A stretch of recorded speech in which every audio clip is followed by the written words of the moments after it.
পদত্যাগের মধ্য দিয়ে বঙ্গভবন অধ্যায়ের অবসান ঘটল বিদায়ী রাষ্ট্রপতি মোহাম্মদ শাহাবুদ্দিনের। তবে রাষ্ট্রপ্রধানের পদ ছাড়লেও দেশের আইন অনুযায়ী আমৃত্যু রাষ্ট্রীয় সুবিধা পাবেন সদ্য সাবেক এই রাষ্ট্রপতি।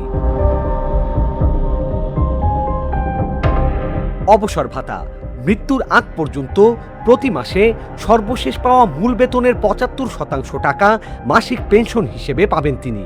সেই সাথে একজন ব্যক্তিগত সহকারী ও একজন অ্যাটেন্ডেন্ট সরকার কর্তৃক নির্ধারিত বাৎসরিক দাপ্তরিক ব্যয়, সরকারি অনুষ্ঠানে যোগদানে বিনামূল্যে যানবাহন ব্যবহার, আবাসস্থলে একটি ফ্রি টেলিফোন সংযোগ এবং নির্ধারিত সীমা পর্যন্ত তার বিল মওকুফ।